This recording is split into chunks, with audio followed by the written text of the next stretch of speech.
sobre un tema sobre el cual se habla mucho, ¿sí? Pero la idea que tengo hoy es transmitir una mirada, pues, quizá diferente o complementaria a la que solemos tener acerca del tema. El tema del que voy a hablar, como se menciona en el título, es la violencia en la infancia. Cuando pensamos en violencia en la infancia, al menos quienes trabajan desde la psicología, pues podemos hacer una idea de consecuencias a nivel individual, ¿no? Seguramente, pues, cosas que nos saltan a la cabeza, ¿no? Depresión, ansiedad, etc. ¿No? Hay cosas que vamos a ver también, ¿no? Pero en la parte final de la presentación, quisiera también que ampliemos un poco esto y vayamos un poco más allá, específicamente hacia las consecuencias más, pues, a gran escala de este fenómeno de la violencia.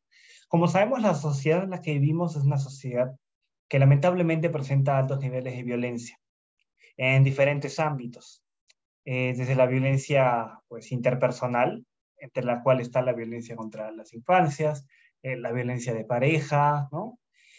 Hasta más niveles mayores, la violencia colectiva, ¿no?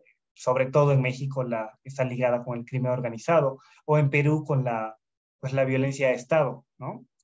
Entonces, las violencias, creo que es una forma más adecuada de hablar en lugar de la violencia, ¿no? Las violencias son manifestaciones diferentes, a niveles diferentes, individuales, colectivos, etcétera, y que afectan nuestras vidas en un día a día.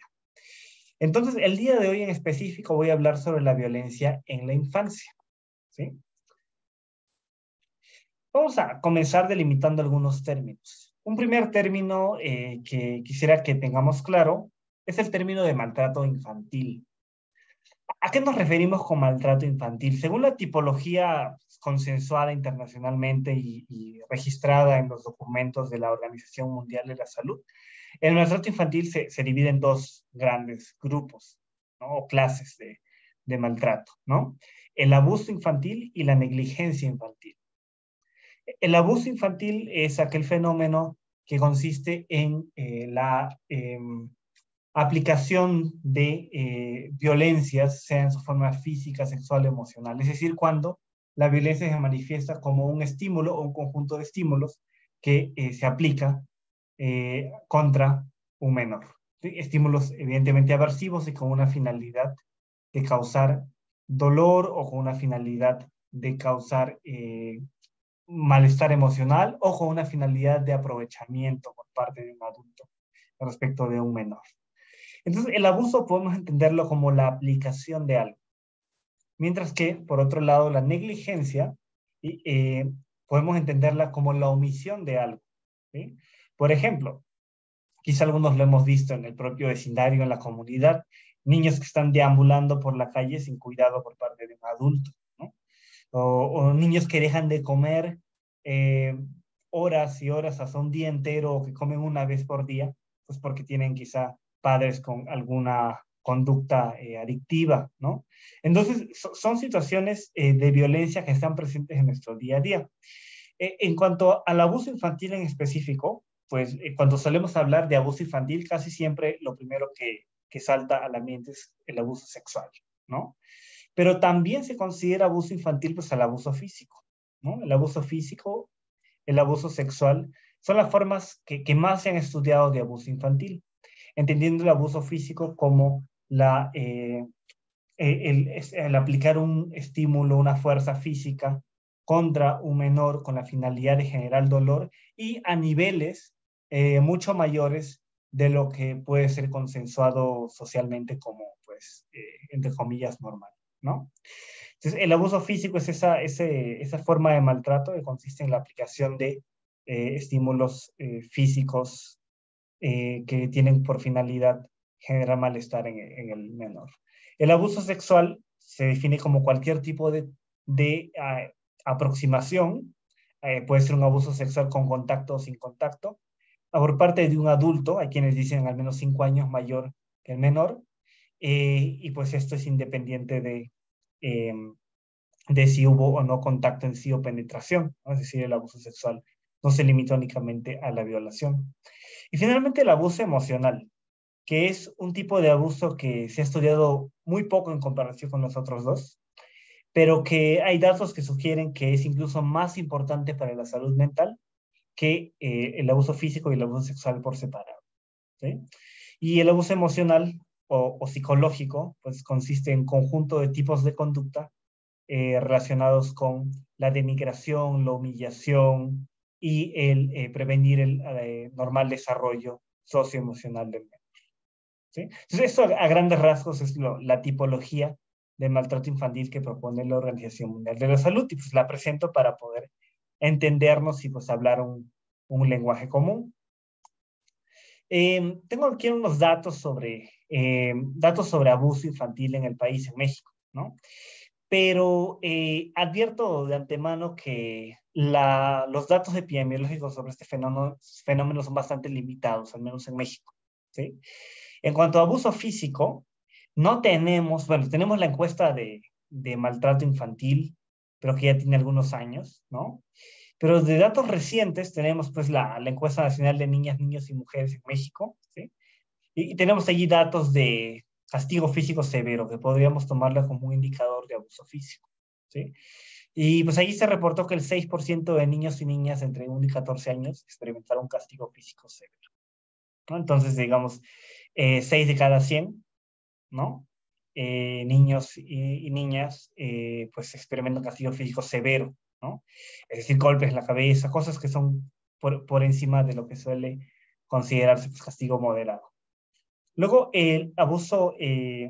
sexual, el abuso sexual infantil, se estima con datos de la ENSANUT y en la estimación del 2018, esto lo hizo la doctora Rosario Valdés, estimó que el 2.5% de adolescentes entre 10 y 19 años habían o reportaron haber experimentado abuso sexual infantil. Sí, entonces, una cantidad muy alarmante de personas que han experimentado abuso sexual infantil. Pues piensen lo que de cada 200 personas, 5 habrían experimentado abuso sexual infantil. Es una cantidad grande. De hecho, es muy probable que de las personas que estén viendo esta presentación, alguna o haya sufrido abuso sexual infantil o conozca a alguien que lo haya sufrido. Es casi por seguro, ¿no? Es un fenómeno lamentablemente muy frecuente, ¿no? Para hacer algo tan terrible es lamentablemente muy frecuente. Y muy probablemente ese dato pues, es un subreporte, ¿no? Porque muy probablemente muchos menores no indicaron que habían experimentado esto a pesar de que sí, pues por vergüenza o algún otro motivo social. Y finalmente, el dato sobre el cual, perdón, el tipo de abuso sobre el cual tenemos menos datos es el abuso emocional. Como les decía, es de los menos estudiados, mientras que quizá es de los más importantes en cuanto a, al menos de salud mental, ¿no?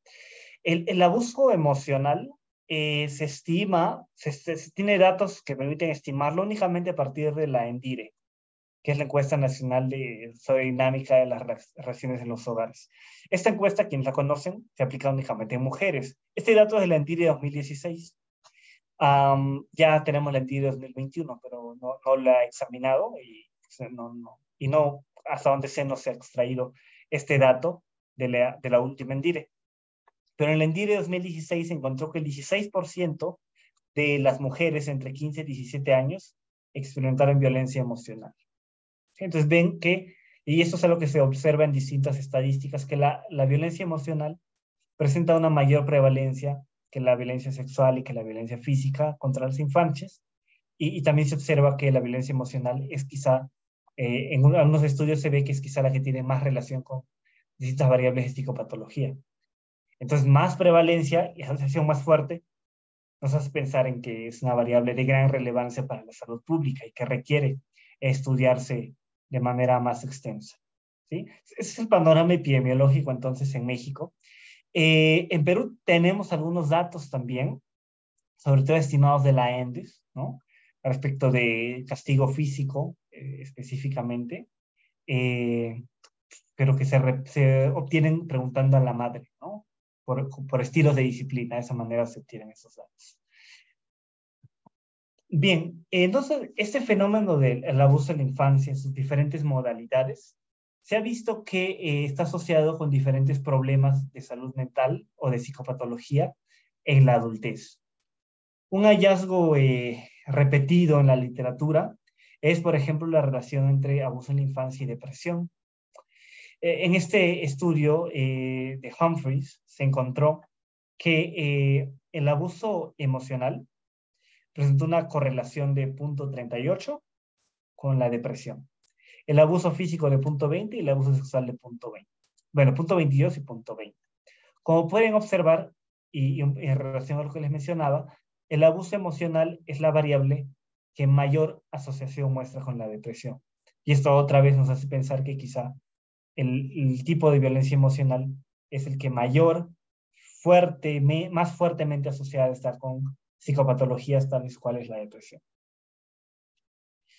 Esos son datos en relación al abuso en la infancia y conductas suicidas en la adultez, específicamente ideación suicida e intentos suicidas. Estos números ya no son correlaciones, sino que son razones de odds, que para nuestros fines podemos entenderlas como pues, algo así como divisiones entre probabilidades. ¿A qué me refiero? ¿No? Digamos que tenemos aquí ideación suicida, entonces tenemos abuso sexual. Sería algo así. ¿Cuál es la probabilidad de ideación suicida en personas que sufrieron abuso sexual? Sí, abuso sexual. Sí, abuso. Entre la probabilidad de ideación suicida de personas que no sufrieron abuso sexual. Y así podemos entenderlo para para cada una de las OR que se obtiene aquí. Entonces, esto es una forma aproximada de entender. Entonces, vean, si lo entendemos de esta manera, esto quiere decir que las personas que sí sufrieron abuso sexual tienen un poco más del doble de probabilidad de presentar ideación suicida en comparación con las personas que no sufrieron abuso sexual. Y en cuanto a la relación con intentos suicidas, se ve que las personas que sufrieron abuso sexual tienen el triple de probabilidad de presentar intentos suicidas en comparación con las personas que no sufrieron abuso sexual. Y así con todas las variables, con abuso físico o abuso emocional. Entonces, en el caso de la conducta suicida, parece que la asociación más fuerte se encuentra en relación con el abuso sexual. ¿Sí? Entonces, el abuso sexual parece ser, al menos en relación a los intentos suicidas, parece ser el tipo de abuso que más fuertemente está asociado con los intentos. ¿Sí? Pero en todos los casos, vemos que la probabilidad de presentarse a ideación o intentos suicidas es como mínimo del doble, ¿no? Es decir, como mínimo se duplica la probabilidad de conductas suicidas si se ha experimentado algún tipo de abuso, sea sexual, físico o emocional. Entonces, esto es una muestra más de lo que en el título de esta presentación entraría como consecuencias individuales de la violencia contra las infancias. Cosas que a mí como persona sobreviviente de violencia en infancia, puedo experimentar en mi adultez, pero a mí como persona, es decir, una consecuencia en el plano individual. Y eso quizás es lo que no resulte de mucha sorpresa para la mayoría de personas pues, que trabajan en la psicología, ¿no? Este dato quizás no sea nuevo, ¿no? Porque psicología, psiquiatría suelen estar abocadas a trabajar en el plano individual, ¿sí? Entonces, hasta aquí estamos todavía en el plano individual del problema de la violencia contra las infancias y sus consecuencias. Ahora, una aclaración importante, ¿no? Y aquí comenzamos a ampliar un poco y a extendernos hacia un contexto más grande, ¿no? Hemos hablado hasta ahora de abuso sexual, físico, emocional, ¿no? Pero esos son tipos, pues, de maltrato o de violencia que son bastante extremos, ¿no? El abuso sexual, pues, es un caso relativamente extremo o severo de violencia. El abuso físico, pues, implica un maltrato que va más allá de la mera aplicación de un chanclazo o un cinturonazo, que son cosas más o menos comunes, ¿no? El abuso emocional implica pues una constante humillación, ¿no? y denigración al valor como persona del menor. Sí, entonces son situaciones que podríamos decir algo pues extremas, ¿no? Pero ¿qué hay con esas formas que son menos severas, ¿no? Por ejemplo, ¿qué hay con la nalgada a tiempo, ¿no? La famosa frase que dice, más vale una nalgada a tiempo que un delincuente en la cárcel, ¿no? ¿Es cierto esto? ¿Qué hay con pues, el correazo, cinturonazo, ¿no? El chanclazo, esas cosas que son, pues, pues, podríamos decir más comunes, ¿no? Más cotidianas. ¿También se relacionan con estos problemas de salud mental? ¿O en este caso la relación no es tanto así? Y los problemas de salud mental se limitan a los casos que son tan severos que llegan a constituir abuso. Entonces, eso se ha estudiado también en la literatura. Y la evidencia científica muestra hasta el momento que los castigos no severos, es decir, el chanclazo, el cinturonazo, etcétera, pues al igual que los castigos que sí llegan a ser abusivos, ambos tipos de castigos se relacionan con problemas de conducta y de salud mental. Es decir, pues el chanclazo, la nalgada, el cinturonazo también se ha encontrado que muestran una relación con problemas de salud mental o de psicopatología en las personas, ¿no? Claro que la relación puede que sea más fuerte en tipos más extremos de abuso, pero también hay una mayor probabilidad de psicopatología en personas que sufrieron castigos no severos. Entonces esto otra vez nos lleva a pensar y reflexionar, ¿no? Sobre pues el fenómeno el chanclazo, ¿no? El chanclazo es casi un ícono popular de la cultura pues, latinoamericana, ¿no? Y mexicana en específico. Y algo que muchos incluso pues toman como anecdótico, ¿no? El chanclazo que reciban en casa, ¿no?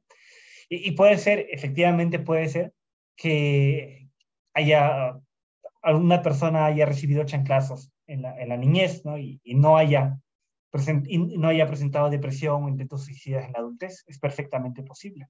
Pero recuerden que cuando hablamos en términos científicos hablamos de probabilidades, ¿no?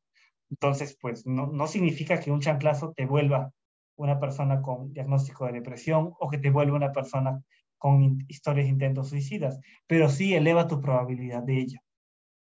Entonces, hay que hacer esta distinción importante, ¿no? Para, pues, saber interpretar estas afirmaciones anecdóticas que a veces se escuchan, ¿no? Que a mí me pegaron de niño y no me pasó nada, ¿no? Y no soy una persona violenta. Entonces, ese es el tema con las formas menos severas de maltrato. Entonces, actualmente, y eso es un consenso científico, existe evidencia suficiente para afirmar una relación causal entre el castigo físico y un conjunto de desenlaces negativos en niñas y niños. Y más aún, esos desenlaces negativos pueden extenderse a la vida adulta. Otro punto, en relación con lo último que hablábamos, que la distinción entre castigo físico y abuso físico es vaga. Y ambos realmente se asocian con desenlaces negativos. De esta distinción entre castigo y abuso, hay autores como Gershow que sugieren que debe superarse, ¿no? Que no hay realmente una distinción cualitativa entre castigo y abuso, al menos en el campo del castigo físico y el abuso físico. ¿Sí? Entonces, en conclusión, esas formas, entre comillas, menos severas de maltrato también se relacionan con psicopatologías, sea en la misma niñez o en la adultez. Hay un estudio muy interesante que se hizo con datos, con encuestas nacionales de 62 países de bajos y medianos ingresos y que pues resulta de mucha relevancia para nuestro contexto. En este estudio examinaron la relación entre el castigo físico, específicamente la nalgada, lo que en inglés se llama spanking, o básicamente nalgada, ¿no? Este castigo físico, y el desarrollo socioemocional. El desarrollo socioemocional. Entonces, hicieron este estudio y para ver pues, si había una relación entre el spanking o castigo físico y el desarrollo socioemocional. Y lo hicieron, como decía, con muestras representativas de 62 países de bajos y medianos ingresos. ¿Qué creen que encontraron? No, esto no es. No lo puse aquí o se me perdió. Ah, no, aquí está. Se encontró una asociación significativa negativa. ¿Qué quiere decir? Que cuando el spanking o castigo físico era mayor, el desarrollo socioemocional era menor o peor, ¿no? Y cuando el castigo físico era menor, el desarrollo socioemocional era mayor. Entonces encontraron que en 59 de estos 62 países había una relación negativa entre castigo físico y desarrollo socioemocional. Es decir, esta relación entre castigo y problemas en el desarrollo socioemocional es una relación robusta y ampliamente replicada, como ven ustedes, en 59 de 62 países. Y en los 3 países restantes, ¿qué creen que pasó? ¿Creen que se encontró que había una relación pues, favorable del castigo físico respecto al desarrollo socioemocional? Pues no, lo que se encontró fueron resultados no significativos, no concluyentes.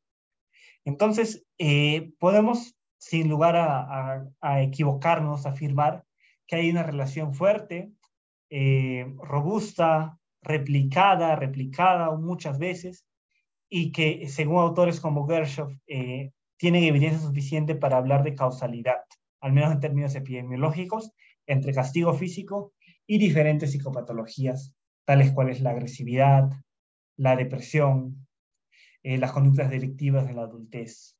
¿Sí? Algo interesante es que la famosa frase que dice que más vale una nalgada a tiempo que un delincuente en la cárcel, no se sustenta con la evidencia científica, parece ocurrir totalmente lo contrario, que hay una asociación positiva entre sufrir castigos físicos en la niñez y presentar conductas delictivas en la adultez. Es decir, es más probable que el menor se convierta en una persona con conductas delictivas si sufrió castigo físico que si no. ¿Sí? Bien, eso entonces hemos dado un panorama primero respecto del maltrato infantil, de sus formas más severas, el abuso en la infancia específicamente. Vimos la relación entre abuso y depresión, entre abuso y conductas suicidas, y luego pasamos a hablar de pues algunas formas menos severas de maltrato. Ahora quiero compartirles algunos datos de, de un proyecto en el cual yo me encuentro colaborando, que es el proyecto de Emoción, donde tenemos algunos datos que son pues nuestros internos, todavía no se publican, ¿no? Y que, pero que quiero compartir con ustedes, ¿sí? En este proyecto, entre otras cosas, pedimos a 1.519 personas que nos indicaran con qué frecuencia vivieron esto en su niñez. En mi casa me pegaban con objetos como cinturones, chanclas o tablas, ¿no? Quienes estén viendo eso, pues piensen, denle vueltas y digan, o piensen en su propia experiencia y piensen con qué frecuencia les pasó esto, ¿no? Digamos del 1 al 5, donde el 1 es nunca y el 5 es siempre o casi siempre, ¿no? Y pensemos con qué frecuencia vivimos o estamos viviendo, ¿no? O, bueno, vivimos, ¿no? Porque asumiendo que todos somos adultos, vivimos esto en nuestra infancia, ¿sí? Del 1 al 5. Piénselo cada quien. Ahora, eso les preguntamos a los participantes del proyecto Emoción, que es un proyecto de intervención, es decir, quienes están allí son personas que buscan una intervención psicológica, así que puede considerarse una muestra pues, clínica, ¿no? O más o menos clínica. Y además de esto, también medimos dos cosas. Medimos síntomas depresivos, moderados o severos, y medimos intentos suicidas previos. Entonces, lo que quiero presentarles ahora es, de manera muy sencilla, cómo se relaciona esta experiencia de castigo físico, específicamente con cinturones, chanclas o tablas, y la presencia de síntomas depresivos moderados o severos y de intentos suicidas. Ambos en la adultez, ¿no? Esas son medidas entonces de la adultez. Mientras que esta pregunta se refiere a la infancia. Entonces les preguntamos a las personas por su infancia y recogimos sus síntomas ahora en la adultez. Les comparto lo que encontramos. En cuanto a síntomas depresivos, como es una muestra clínica, pues un 77% tenía síntomas depresivos moderados o severos, ¿sí? Pero veamos cómo se desagregan estos puntajes en relación a la experiencia de castigo físico, tomando esta pregunta que vimos aquí. Entonces, quienes nunca habían experimentado esto, presentaban pues un 74% de síntomas depresivos. De hecho, de otra forma, en el grupo de personas que nunca habían sufrido pues golpes con cinturones, chanclas, tablas, el 74% presentaba síntomas depresivos moderados o severos. En quienes raramente habían pues, sufrido este fenómeno de los golpes con objetos como cinturones, chanclas o tablas, un 76% reportó síntomas depresivos moderados o severos. Y en quienes a veces sufrieron este castigo físico, que describimos aquí, un 75% pues mostraba o presentaban síntomas depresivos moderados o severos. Entonces, si ustedes ven, esos tres grupos de aquí no difieren mucho entre sí. Es decir, quienes sufrieron esto nunca, raramente o a veces, se parecen mucho entre sí en cuanto pues, a la prevalencia de síntomas depresivos. Pero ahora vean a quienes respondieron seguidamente y quienes respondieron siempre o casi siempre. La presencia de síntomas depresivos aumenta mucho en estos grupos. Un 85% en el grupo que respondió seguidamente y un 88% en el grupo que respondió siempre o casi siempre. Entonces, esto otra vez reafirma que el castigo físico, bueno, en general la violencia en la infancia, tiene consecuencias sobre la psicopatología en la adultez. ¿Sí? Eso es un dato pues muy preliminar, pero se sustenta también en mucha bibliografía con diseños mucho más controlados que han llegado a la misma conclusión. Ese es el otro dato que tenemos del proyecto de emoción. Les recuerdo que aquí pues medimos también los intentos suicidas. Entonces, de la misma manera, vemos que quienes nunca, raramente o a veces habían sufrido golpes con cinturones, chanclas o tablas, presentaban pues porcentajes muy similares de intentos suicidas. Pero en quienes respondieron que seguidamente en su infancia habían sufrido golpes con cinturones, chanclas o tablas, y sobre todo quienes respondieron que siempre o casi siempre recibieron golpes con cinturones, chanclas o tablas, presentaban mayor y mucho mayor prevalencia de intentos suicidas en comparación con los otros tres. Entonces, esto otra vez nos muestra que hay una relación bastante fuerte y sobre todo pues, cuando es muy frecuente el maltrato, hay una relación con la presencia de psicopatologías. En este caso lo vimos con depresión y con intentos suicidas, pero eso se ha observado en distintas psicopatologías, incluyendo trastornos externalizantes, tales como conductas oposicionistas desafiantes o agresividad en general. ¿Sí? Entonces, esos son datos de este proyecto y otra vez estamos aquí alimentando la idea de que la violencia contra las infancias tiene consecuencias en el plano individual. ¿Sí? Otra vez, como decía, esto quizás no sea sorpresa para pues, quienes trabajen en psicología, psiquiatría, ¿no? Y esto es pan de cada día, ¿no? Pero es aquí donde quiero comenzar a verlo desde un punto de vista, pues, más a nivel de población. Y quiero mostrarles estos datos, ¿sí? Que se realizaron con datos de adolescentes tempranos, es decir, niños y niñas de 10 a 14 años, ¿no? En la primera etapa de la adolescencia, pues de todo el país, ¿no? Y el año 2018, ¿sí? Entonces, aquí pues se analizaron dos variables, ¿no? Primero, la experiencia de castigo físico, ¿sí? Dividida en tres grupos, que son los que aparecen aquí. Niñas que no sufrieron castigo físico, niños que sufrieron castigo físico moderado y niños que sufrieron castigo físico severo. Entonces tenemos tres grupos, castigo físico sin castigo físico, castigo físico moderado, castigo físico severo. Y luego se tiene el dato de la aprobación que cada uno de estos grupos tiene respecto al castigo físico. Es decir, qué porcentaje de estos niños aprobaba que se usara el castigo físico como método disciplinario. ¿Sí? Como pueden ver aquí, a ver, esperen, que esas estadísticas creo que están al revés.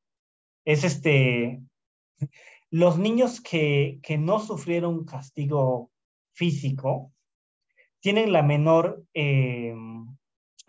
aceptación del castigo físico, ¿sí? A ver, dejen checo la estadística correcta y se las comparto. A ver.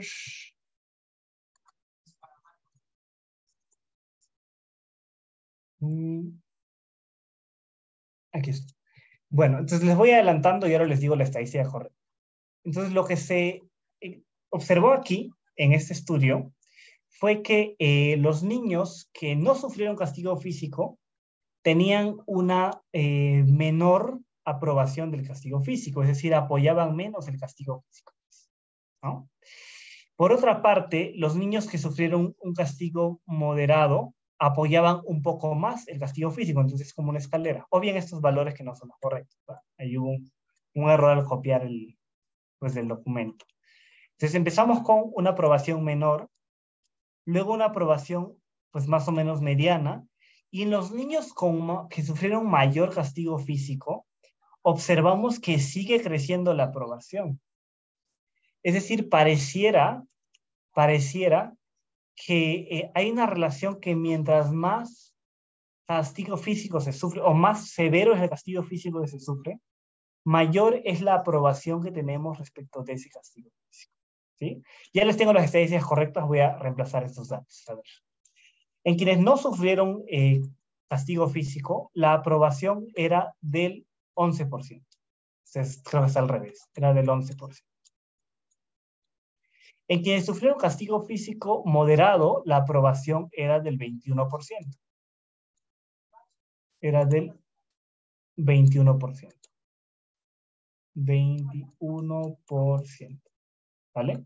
Y en quienes sufrieron castigo físico severo, la aprobación era del 29%. Entonces, ahora sí, esto no es correcto, ¿no? Entonces, ahora sí podemos apreciar cómo pareciera que quienes más severamente reciben el castigo físico, más tienden a aprobar que se suele, más tienden a aprobar que se utilice el castigo físico, ¿sí? Entonces, aquí estamos hablando específicamente de castigo físico, ¿no? Y ven que hay una mayor, entonces, tendencia a que estos niños que sufrieron más fuertemente el castigo físico, más severo, pues, eh, tienen mayor probabilidad de estar de acuerdo con el castigo físico. Y si lo queremos extrapolar y hacer predicciones futuras, se ha visto que la aprobación del castigo físico, o dicho de otra forma, una actitud más favorable al castigo físico, predice un mayor uso del castigo físico en los propios hijos. ¿Sí? Entonces, si queremos ponernos pesimistas y asumir que este grupo de niños de aquí, y en cierta medida también este grupo de niños de aquí, que tuvieron puntajes o aceptación mayor del castigo físico y que fueron quienes lo sufrieron, es más probable que esos niños entonces repliquen el patrón de castigo físico en comparación con esos niños que no sufrieron castigo físico. Desde aquí comencemos a ver cómo se pinta este cuadro, ¿no? Porque entonces tenemos niños que no sufrieron castigo físico y pues tienen una menor aprobación del castigo físico, o sea, rechazan el castigo físico. En niños que sufrieron castigo físico moderado, pues aceptan un poco más el castigo físico como método disciplinario. Y los niños que sufrieron castigo físico severo aceptan incluso más el castigo físico como método disciplinario. Entonces, esos niños de aquí, al aceptar más el castigo físico, tienen mayor probabilidad de replicar este patrón de castigo físico en sus hijos. Es decir, si estos tres grupos de niños crecen, ¿quiénes son los que van a tener mayor probabilidad de aplicar castigo físico a sus propios hijos? Pues estos dos grupos de aquí. Y más aún los que sufren castigo físico severo. Entonces, aquí comenzamos a ver este problema que es el ciclo de la violencia, ¿no? O la transmisión intergeneracional de la violencia. Tenemos la generación 1, ¿sí? Que transmite la violencia a la generación 2 y así sucesivamente, hasta que haya algún punto en que se quiebre el ciclo y es lo que se llama romper el ciclo de la violencia, ¿sí? Pero, pues, ¿qué es lo que observamos aquí? Que hay una mayor probabilidad de continuar con el castigo físico en quienes sufren el castigo físico. Es decir, las víctimas se tornan en victimarios. ¿Sale? Veamos otro dato en relación con esto de romper el ciclo de la violencia. También se examinó aquí quienes tenían mayor probabilidad de romper el ciclo de la violencia, ¿sí? Entonces examinó solamente en los chicos que habían sufrido castigo físico, es decir, en este grupo el primer grupo lo descartamos y analizamos únicamente a estos dos grupos de chicos pues, que habían sufrido castigos físicos. Y vimos en este grupo de niños y niñas que habían sufrido castigo físico, quienes tenían mayor probabilidad de decir, no, yo no estoy de acuerdo con el castigo físico. Es decir, yo rompo el ciclo, yo no quiero continuar. Pues examinamos también eso y exploramos lo siguiente, que los niños y niñas de áreas urbanas, de estratos socioeconómicos más altos y que habían sufrido castigos menos severos, eran quienes mayor probabilidad tenían de romper el ciclo del castigo físico. Entonces, aquí es donde quiero que pensemos pues en el fenómeno ya, no tanto en el plano individual, sino en el plano poblacional y más aún en el plano intergeneracional. ¿Sí? Pues veamos, tenemos un grupo de chicos que sufrió castigo físico, ¿no? Digamos, vamos a llamarlo el grupo 1, ¿no? O la generación 1, ¿sí? Grupo de chicos que sufrieron castigo físico. Sabemos que el castigo físico se asocia con múltiples psicopatologías, ya lo vimos, ¿no? Y lo ideal es o lo que quisiéramos es que este ciclo se rompa. Entonces tenemos aquí a este grupo que pues es un grupo de personas que sufren castigo físico. Vamos a dividirlo en dos, ¿no? Vamos a dividirlo en dos. En los que rompen el ciclo y en los que no rompen el ciclo. ¿Sí? ¿Quiénes son los que tienen más probabilidad de romper el ciclo? Dijimos, los que viven en áreas urbanas, los que vienen de estratos socioeconómicos más altos y los que sufrieron castigos menos severos. Entonces, en otras palabras, ¿quiénes tienen más probabilidad de que a la siguiente generación pues tengan menos violencia y por lo tanto menos consecuencias psicopatológicas individuales? Pues son las personas, como ven ustedes, que vienen quizá de condiciones más favorables. Esto es preocupante porque si este patrón se mantiene, podemos esperar que la brecha en estratos socioeconómicos, en la distinción entre maltrato en áreas rurales y urbanas, se vayan ampliando. Y los grupos más favorecidos van rompiendo el ciclo, esto va desencadenando menos problemas psicopatológicos, mientras que los grupos más favorecidos continúan con el ciclo de la violencia, continúan pues replicando el ciclo, continúan creando ambientes de violencia, ¿no? Y peor aún, eso se asocia con además problemas socioemocionales, psicopatológicos, ¿no? Y tenemos allí una ampliación de la brecha, ¿no? Entonces, ¿a dónde debe ir nuestra política pública? Debe ir a igualar la posibilidad de romper el ciclo de la violencia entre estos distintos grupos, ¿no? Que las personas de estratos socioeconómicos más bajos tengan una probabilidad similar de romper el ciclo de la violencia que personas de estratos económicos más favorables. ¿Y esto cómo se puede lograr? Pues a través de políticas, ¿no? De tener en general reducción, por ejemplo, de variables asociadas como el consumo de alcohol, reducir, por ejemplo, factores económicos que están presentes pues, en la perpetuación de la violencia y otros elementos que se competen a la elaboración de políticas, ¿no? Entonces, aquí es donde debe estar dirigida parte de la política pública respecto de esto, en lograr que todos y todas tengan probabilidades similares de romper el ciclo de la violencia, ¿sí? Es preocupante este hallazgo según el cual pues hay una mayor probabilidad de romper el ciclo en personas con niveles socioeconómicos más favorables, ¿no?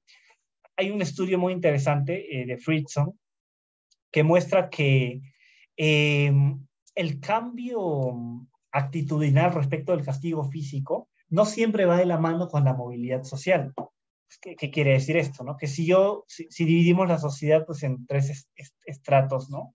Digamos alto, medio, bajo, ¿no? Y yo en mi infancia crecí en un estrato bajo y en mi adultez yo logré escalar al estrato medio. Es probable que yo continúe arrastrando mis creencias sobre el castigo físico que pues tenía en mi en mi familia, ¿no? Y que, como vimos, pues en los estratos más bajos hay una mayor aceptación del castigo físico. Entonces puede que yo arrastre eso en mi adultez, ¿no? Es decir, el movimiento entre, pues, de estatus socioeconómico es más lento que el cambio de actitudes que se tiene respecto del castigo físico. Eso es lo que sugieren los datos de Fritzo, y pues es preocupante, ¿no? Si es que pensamos en una sociedad cada vez con mayores desigualdades. Para ir concluyendo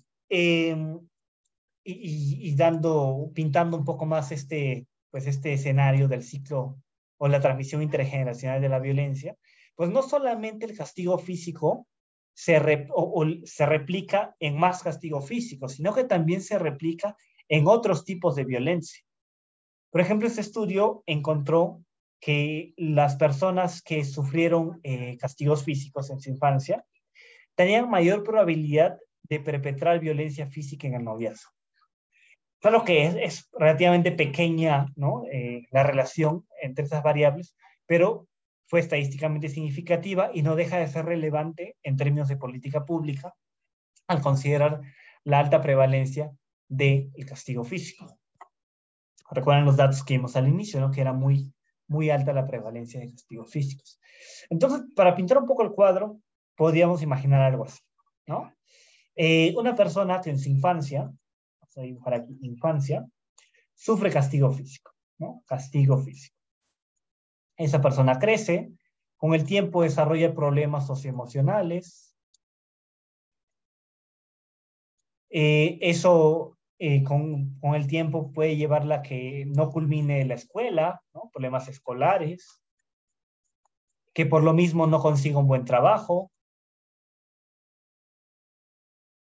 Y por las propias consecuencias del castigo físico y la afectación los problemas socioemocionales, que esa persona comience a meterse en problemas legales, ¿no? Es que comience a robar o se mete en una pelea en un bar y termine en el Ministerio Público, ¿no? Entonces, esa persona, vean que en la adultez, esa sería ya su adultez, comienza a presentar esos problemas, ¿no? Continúa la vida de esta persona, comienza a presentar violencia contra sus parejas y replica el castigo físico, esta vez contra sus propios hijos. Y además se sabe que el castigo físico es un factor de riesgo para el abuso físico, es decir, comienza con una nalgada, con un chanclazo, un cinturonazo y termina en golpes cada vez más fuertes. Estos niños, a su vez, pues que sufrieron un castigo físico por parte de su padre violento, que también tenía problemas de alcohol, crecen y vuelven a repetir el ciclo de la violencia. Entonces, eso es una forma muy simple, simplona, hasta burda de presentar el problema de la transmisión intergeneracional de la violencia, pero es algo que está documentado y que se basa en investigaciones que han mostrado que este fenómeno existe y ocurre y es de gran preocupación y que tiene consecuencias que van más allá incluso, como les decía, de la transmisión individual de los problemas psicopatológicos. Como ven, tiene implicancias no solamente en el plano individual, sino también en el plano social y en el plano de las diferencias socioeconómicas. Finalmente, ese es un estudio en el que participé, es un estudio no publicado, es un estudio que está sometido y que muestra la relación entre violencia contra las mujeres, ¿sí? Y el no llevar a los hijos a el control de niños sanos. Que eso podría ser un tipo de maltrato infantil, ¿no? O al menos una forma de negligencia, ¿no? El no llevar a los niños al control de niños sanos. Observamos que las mujeres que sufrieron violencia de cualquier tipo, sea sexual, física o emocional, tenían una mayor probabilidad de no llevar a sus hijos al control de niños sanos. Entonces, otra vez, volvemos al ciclo de la violencia y vemos que se va ampliando. Personas que sufren castigo físico en su infancia y que, pues, por lo tanto, comienzan a tener problemas socioemocionales, depresión, problemas de alcoholismo, agresividad, ¿no? Esto le lleva luego a ejercer violencia de pareja, violencia con sus propios hijos, castigo físico que lleva a abuso, ¿sí? Pero aquí también tenemos el papel de la violencia de pareja. Esta madre o la pareja de esta persona pues, que está llevando el ciclo de la violencia, al sufrir violencia de pareja, tiene una menor probabilidad de llevar a sus hijos al control de niño sano. Ese niño probablemente no va a recibir su dosis completa de vacunación y va a estar en mayor riesgo de presentar problemas de salud que no son detectados a tiempo porque no es llevado al control del niño sano. ¿Sí? Esto también puede estar directamente relacionado con la historia de vida de la madre, es decir, así como el padre tiene su historia de castigo físico, la madre también puede tenerlo, ¿no? Se asocia con mayor depresión y esto asimismo se asocia con el no llevar al niño al control del niño sano y pues vemos que es un ciclo, una cosa que va más allá de los planos individuos, ¿no? Eso nomás para que nos hagamos pues una idea y salgamos de esta charla pues pensando, ¿no? En que quizá el tema de la violencia contra las infancias, pues como les decía, va más allá del plano meramente individual. Entonces, para finalizar, pues quiero resaltar algunas reflexiones, ¿no? Como que he tratado de aquí de dar varios datos, un poco aislados, tratando de interconectarlos, ¿no? De datos recientes que estamos trabajando, pero pues eso sería lo que quiero que nos llevemos de esta plática, ¿no? Primero que el abuso en la infancia tiene consecuencias individuales, ¿no? Como pobre desarrollo socioemocional, depresión y conducta suicida, que son consecuencias individuales, ¿no? Pero también estas consecuencias pueden mermar el funcionamiento social de la persona, ¿sí? Su pobre desarrollo socioemocional, depresión, etcétera, y esto puede comenzar a afectar a las personas que le rodean, pareja, hijos, etcétera, ¿no? Es decir, esa persona que sufrió abusos en la infancia crece, comienza a tener problemas socioemocionales, su funcionamiento social no va muy bien, es una persona agresiva, es una persona que replica el patrón de violencia contra sus hijos, ¿no? Y entonces ya no es solamente individual, ahora hablamos de algo que va más allá de lo individual, va al campo pues social, al campo poblacional, al campo de la salud pública. Y esto termina formando un ciclo de la violencia, el cual se transmite entre generaciones. Y esto es lo que quiero que resaltemos, que va más allá del plano psicológico.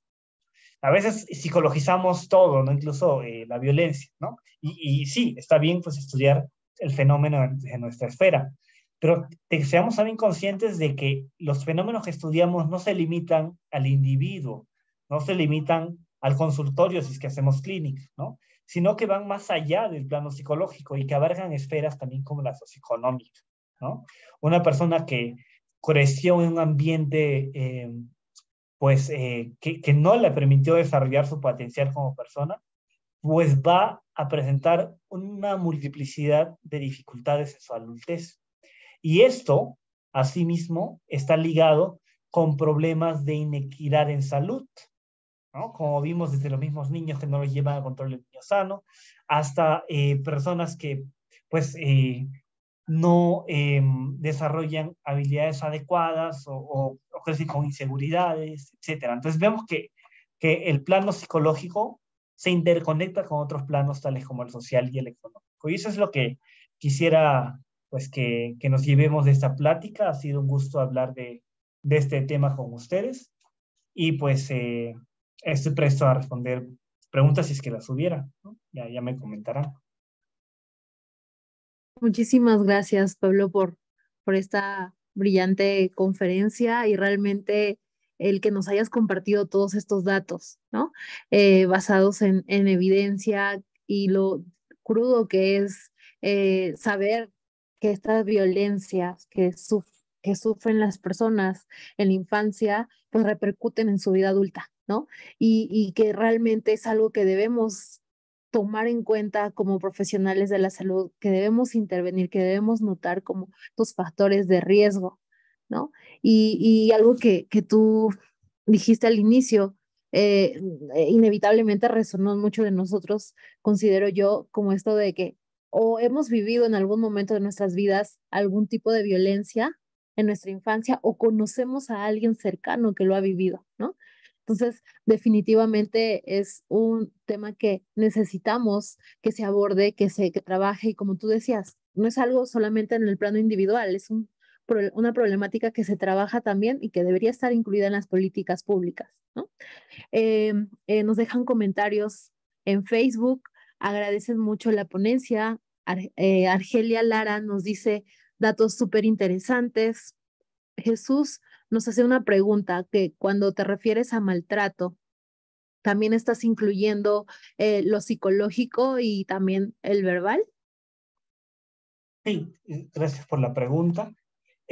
Cuando hablamos de maltrato, hablamos de estos, pues dos grandes tipos, abuso y negligencia, y dentro del abuso, pues está el abuso físico, el abuso sexual y el abuso emocional, ¿no? La última parte me centré más pues, el maltrato físico, ¿no? Pues porque es lo que hemos estado trabajando últimamente, pero pues está en el abuso sexual y emocional. Muchísimas gracias, Pablo. También tenemos el comentario de Santiago Alex, que nos deja un comentario como el siguiente. La lucha por erradicar o disminuir el maltrato infantil sigue dando mucho trabajo, pero qué alegría saber que hay psicólogos como usted que contribuyen en dar la información sobre las consecuencias que esta genera. Cuando habló un poco de ello con alumnas y alumnos, salen alumnas con hijos e hijas que le ejercen castigo físico. Para ellas creen necesario porque han mencionado que no entienden de otra manera. Muchas felicidades y muchas gracias por la información. Es lo que nos comparte Santiago. Eh, pues muchísimas gracias, Pablo. No sé si quieres agregar algún comentario Sí, a este comentario. sí, no, pues gracias a ti, ¿no? A la persona que hizo el comentario, ¿no? Y pues qué bueno que le haya servido la información, ¿no? Yo pienso que desde donde estemos, ¿no? Sea en la esfera que estemos, investigando desde el escritorio, trabajando con padres y madres de familia para entrenarles, pues enseñarles formas pues, más positivas de crianza, trabajando en las escuelas, ¿no? En el consultorio con personas adultas que sufrieron maltratos, ¿no? Sea donde estemos trabajando, yo creo que podemos contribuir pues, a erradicar o disminuir, ¿no? Este fenómeno, maltrato infantil, que es un fenómeno que nos compete a todos, yo creo, no solamente a quienes tengan hijos o piensan tener hijos, sino a todas y todos que vivimos en sociedad, ¿no? Las personas menores, ¿no? Los niños, las niñas son pues responsabilidad social de todos y todas nosotros. Muchas gracias, Pablo. Y aquí me surge una duda. Por ejemplo, si bien es cierto, los índices de riesgo que nos comentabas son muy altos, nuestras probabilidades de que una persona que ha sufrido violencia en la infancia es muy probable que lo replique en la edad adulta, de repente si es padre, madre de familia, si tiene hijos, que se han identificado qué factores protectores pueden existir, por ejemplo, de alguna persona que sí vivió cierto Sí. tipo de violencia en la infancia y que en la adultez de repente no desarrolla estos problemas socioemocionales que nos compartías, se han identificado qué es lo que genera como este factor protector para que no hayan estas problemáticas. Sí, es un campo muy interesante, justamente el campo de romper el ciclo de la violencia, ¿no? Se han identificado algunos factores, ¿sí?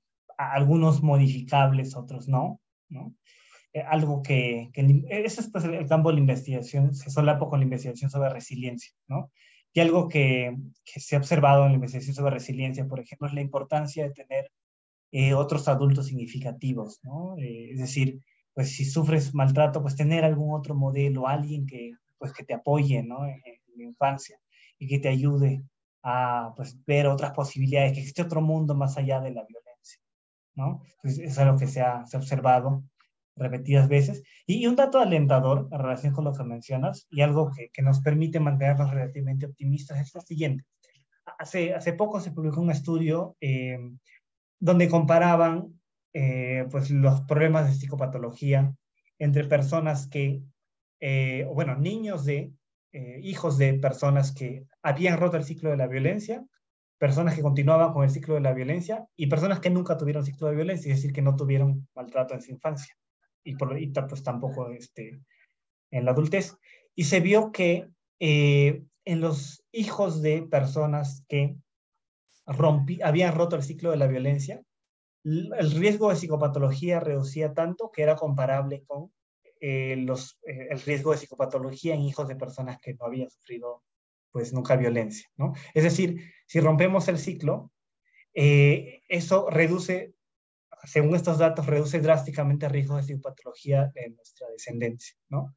Entonces, a quienes pues sean padres, sean madres o trabajen con padres y madres, pues es un dato alentador, ¿no? Que si sufrimos violencia en la infancia, no tenemos que replicarlo necesariamente, y más aún, si rompemos con ese ciclo, pues puede que nuestra descendencia tenga un futuro mucho más luminoso y favorable pues que si no lo hiciéramos, ¿no? Entonces, es una invitación a hacer esos cambios, ¿no? Y pues hacer el gran esfuerzo, ¿no? Por hacer ese cambio de patrones, ese cambio de actitudes, ese cambio de conductas, ¿no? Para, pues,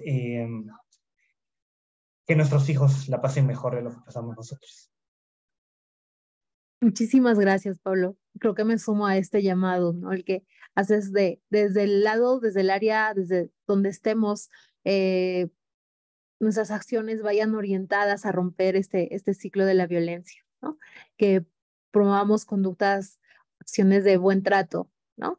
Y pues te agradecemos muchísimo. Nos gustaría tenerte más tiempo, pero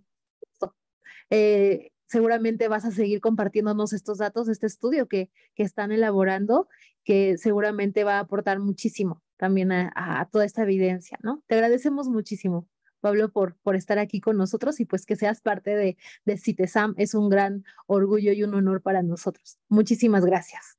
El honor es mío, muchas gracias.